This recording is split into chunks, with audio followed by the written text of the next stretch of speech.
भारतीय hockey team के कप्तान मनप्रीत सिंह सहित 4 खिलाड़ी कोरोना पॉजिटिव। भारतीय खेल प्राधिकरण ने बताया कि भारतीय हॉकी टीम के कप्तान मनप्रीत सिंह बेंगलुरु में राष्ट्रीय शिविर से पहले कोरोना वायरस पॉजिटिव पाए गए हैं। मनप्रीत के अलावा डिफेंडर सुरेंद्र कुमार, जसकरण सिंह और वरुण कुमार भी कोरोना संक्रमित पाए गए हैं। मनप्रीत सिंह ने कहा है, मैं ठीक हो रहा हूं, उम्मीद है जल्द रिकवर कर जाऊंगा। मुझे संदेह है कि रक्षा मंत्रालय में एक चीनी जासूस है, पी चिदम्बरम ने कहा। कांग्रेस नेता पी चिदम्बरम ने कहा, कोई राजनाथ सिंह को रक्षा मंत्रालय से हटाना चाहता है, अन्यथा मंत्रालय की वेबसाइट चीनी आक्रामकता और भारतीय क्षेत्र पर कब्जे को लेकर सच्चाई क्यों बताएगी। उन्होंने कहा, इसने प्रधानमंत्री नरेंद्र मोदी की घोषणा को उजागर किया कि भारतीय क्षेत्र में कोई घुसपैठ नहीं हुई। संदेह है कि रक्षा मंत्रालय में एक चीनी जासूस है। केरल में एयर इंडिया एक्सप्रेस विमान हादसे में 14 लोगों की मौत, 123 लोग घायल। पुलिस के अनुसार केरल में शुक्रवार रात हुए एयर इंडिया एक्सप्रेस विमान हादसे में कम से कम 14 लोगों की मौत हो गई है और 123 लोग घायल हुए हैं, जबकि 15 लोग गंभीर रूप से घायल हैं। दुबई से आ रहा यह विमान केरल में लैंडिंग के दौरान फिसलकर एक घाटी में गिरकर 2 हिस्सों में टूट गया था।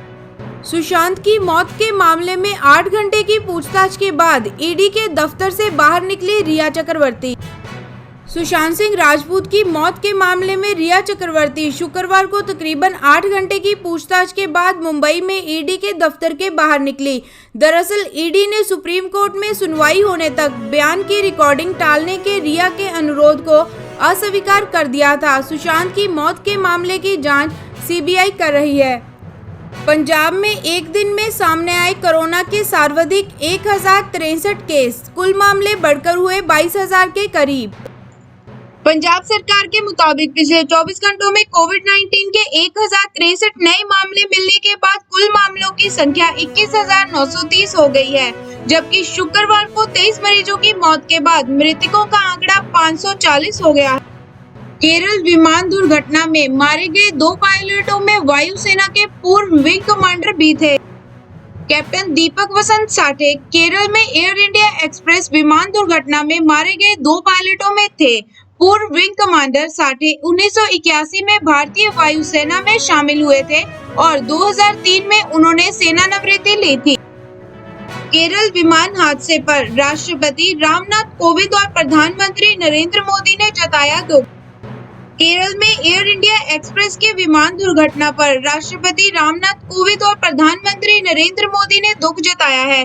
प्रधानमंत्री ने कहा, मेरी संवेदनाएं अपने परिजनों को खोने वालों के साथ हैं। वहीं राष्ट्रपति ने कहा, केरल के राज्यपाल से बात कर स्थिति की जानकारी ली। आईपीएस अफसर विनय तिवारी पटना रवाना हुए, कहा, मैं नहीं, सुशांत केस की जांच क्वारंटीन थी।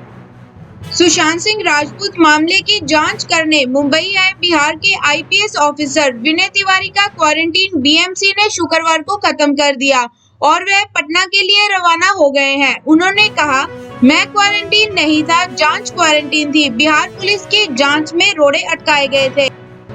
अभी भी जिंदगी के लिए संघर्ष कर रही है 12 वर्षीय लड़की के यौन उत्पीड़न पर सीएम केजरीवाल ने कहा। दिल्ली के मुख्यमंत्री अरविंद केजरीवाल ने ट्वीट किया है कि पश्चिम बिहार में जिस 12 वर्षीय लड़की का यौन उत्पीड़न हुआ था, वह अभी भी जिंदगी के लिए संघर्ष कर रही है।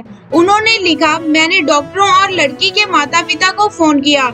डॉक्टर पूरी कोशिश कर रहे हैं कि कृपया आप भी उसके लिए प्रार्थना करें। बेरूत विस्फोट को लेकर लेबनान के राष्ट्रपति ने जताई बाहरी ताकतों का हाथ होने की संभावना।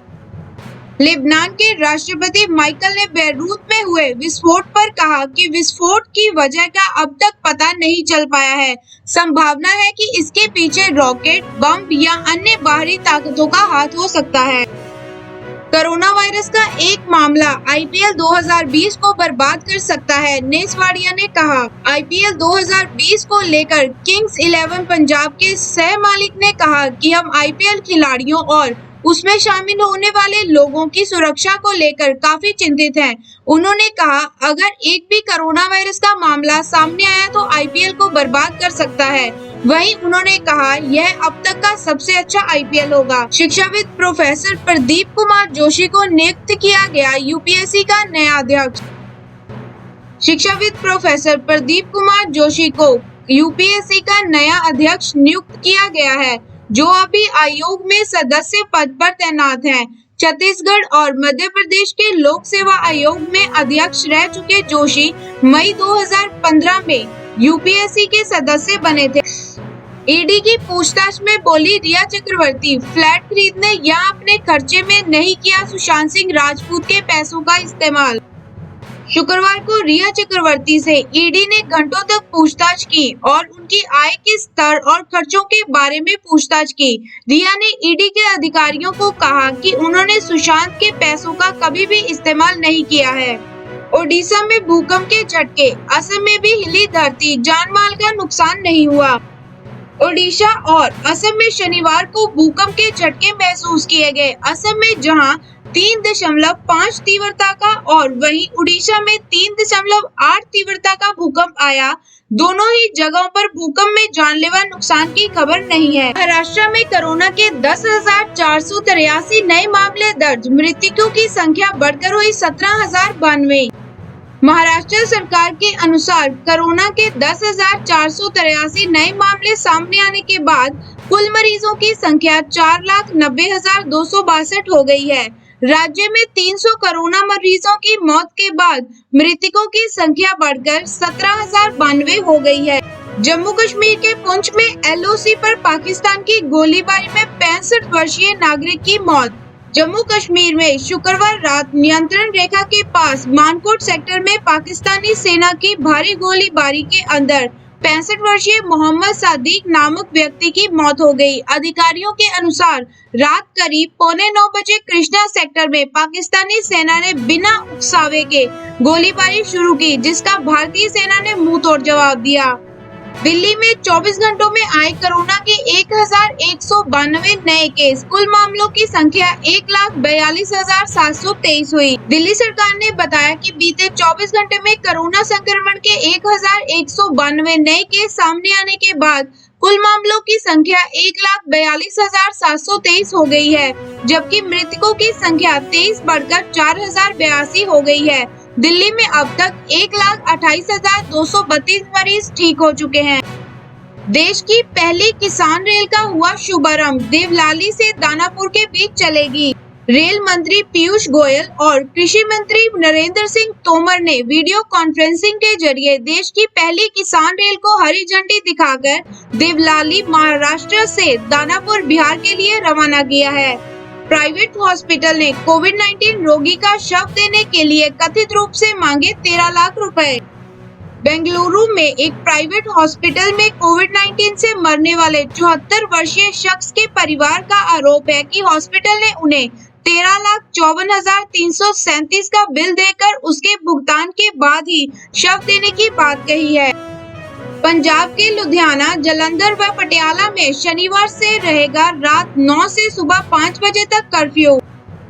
पंजाब सरकार ने बताया कि मुख्यमंत्री कैप्टन अमरिंदर सिंह ने कोरोना के बढ़ते मामलों के बीच सर्वाधिक प्रभावित शहरों लुधियाना, जालंधर और पटियाला में शनिवार से रात 9 बजे से सुबह 5 बजे तक कर्फ्यू लगाने का आदेश दिया है।